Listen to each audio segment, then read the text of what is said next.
आज अपराजिता की बेटी अन्वी की शादी थी। बेटी की जिद थी कि उसकी शादी की सारी रस्में माँ के हाथों ही हो। इसलिए अपराजिता को ससुराल के देहरी को लांग कर फिर से कुछ दिनों के लिए वापस आना पड़ा। यही तो वो दहलीज थी जिसको आज से लगभग 15 साल पहले वो छोड़ चुकी थी। अन्वी उस समय 10-12 साल की रही होगी। आज बेटी की जिद और उसके प्रति कर्तव्य ने एक बार फिर उसको उस आंगन में खड़ा कर दिया था, जहाँ वो जब से दुल्हन का लाल जोड़ा पहनकर आई थी। वो जब तक यहाँ रही तब तक अपने अस्तित्व की कितनी ही लड़ाइयाँ लड़ती रही। अपने इसी फर्ज को पूरा करने के लिए वो शादी के 2 दिन पहले ही आ गई थी। बेटी की मेहंदी हल्दी की जैसी रस्मों में वो बराबर बेटी के साथ बनी रही। आज कन्यादान के बाद जब बेटी विदा हो गई, तब वह मेहमानों के कमरे में से एक कमरा जो उसके लिए आरक्षित किया गया था, वहां जाकर बिस्तर पर निढाल सी होकर लेट गई। अभी उसको 2 दिन और वहां रुकना था, क्योंकि बेटी को पग फेरे की रस्म के लिए भी आना था। इस रस्म के बाद जो इस घर के साथ उसका अकेला बंधन बचा था, उसकी भी तिक्षी हो जाएगी। यही सब सोचते सोचते पता नहीं कब वो अतीत के उन पलों में चली गई, जहाँ से उसकी जिंदगी की दिशा ही बदल गई थी। आज से लगभग 25 साल पहले वो बहुत ही बातूनी, अल्हड़ और नदी की धारा सी चंचल युवती थी। उसकी बातों और शरारतों से घर गुजराल रहता था।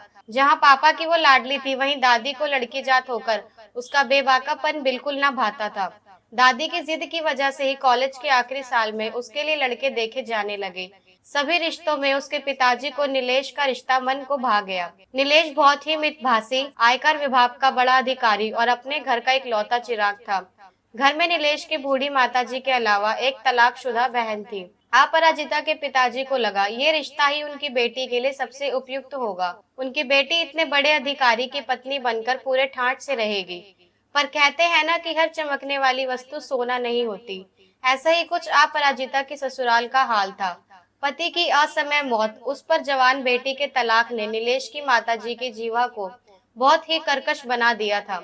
शादी के 2 दिन बाद ही अपराजिता का किसी भी बात पर हंसना बोलना उन्हें अखरने लगा था। वो नवविवाहित थी, उसके भी कुछ सपने थे, पर जब भी वो अपनी इच्छा अनुसार कुछ पहनना ओढ़ना करती, तभी उसकी सास के ताने उसका दिल चीर देते। वो उस घर में बिल्कुल अकेला महसूस करती थी। जब भी वो 2 घड़ी नीलेश के पास बैठने की कोशिश करती, तब तलाकशुदा ननद जहर भरी नजरों से उसको देखती।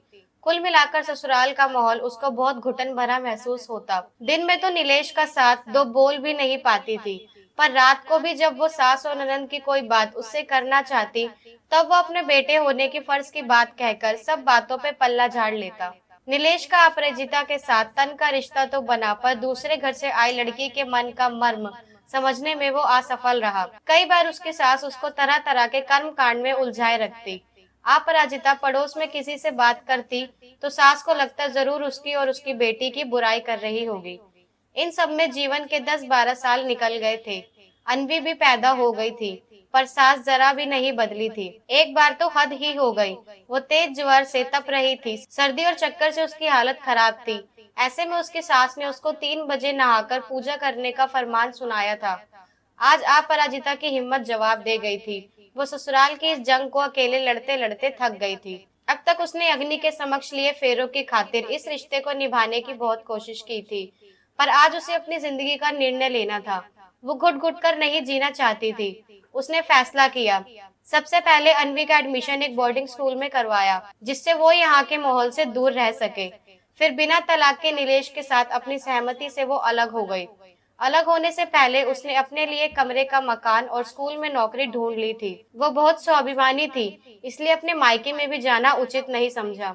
इस तरह उसकी और नीलेश की राहें अलग अलग हो गईं। घर से निकलते हुए जब उसने अपना मंगलसूत्र, सुहाग चिन्ह रूपी बिछुए और कंगन नीलेश को थमाए थे, तब भी उसको लगा था कि शायद नीलेश पीछे से आवाज लगाकर उसको रोक लेगा, पर ऐसा कुछ नहीं हुआ। अलग होने के बाद उसने नौकरी के साथ अपनी आगे की पढ़ाई जारी रखी। आज वो कॉलेज में प्रोफेसर है। उसको अपनी जिंदगी में ससुराल की देहरी लांघने का कोई अफसोस भी नहीं था, क्योंकि बेटी के सारे फर्ज उसने अच्छे से निभाए थे। उसने अपनी बेटी को उसके परिवार, पिता, दादी और बुआ से भी दूर नहीं किया था। बेटी हॉस्टल से जब घर आती तो हमेशा अपने पिता के पास ही रुकती। हर सप्ताह पर वो बेटी से मिलने जाती। बेटी की शादी की सभी रस्में नीलेश और उसने एक साथ निभाई, पर शायद साथ रहना दोनों की किस्मत में नहीं था। आज भी नीलेश की माताजी और बहन का व्यवहार वैसा ही था, पर अन्वी की जिद की वजह से वो अपराजिता को कुछ नहीं कह पाई। वो ये सोच ही रही थी कि दरवाजे पर दस्तक हुई। देखा तो सामने नीलेश था। नीलेश के हाथ में एक पोटली थी। नीलेश ने उस पोटली को अपराजिता को देते हुए कहा कि ये तुम्हारी अमानत है, अब लौट आओ, इस परिवार को तुम्हारी जरूरत है। अपराजिता ने पोटली खोली तो देखा उसमें मंगलसूत्र, बिछुए और कंगन थे। अपराजिता ने नीलेश को वो पोटली लौटाते हुए ही बड़ी विनम्रता से कहा, अब बहुत देर हो चुकी है, काश तुमने ये बात पहले कही और समझी होती, तब शायद हमारा एक खुशहाल परिवार होता। तुम अच्छे बेटे और भाई तो बन गए, पर अच्छे पति नहीं बन पाए। अब एक छत के नीचे सुखी परिवार की तरह रहना मेरे लिए संभव नहीं है। ये कहकर अपरिजिता नीलेश को वहीं छोड़कर अन्वी के पगफेरे के शुभ मुहूर्त का समय पता करने चली गई। अपराजिता की दृढ़ता देखकर आज नीलेश को लग रहा था कि काश उसने सही समय पर सही निर्णय लिए होते तो आज उसका परिवार एक साथ होता।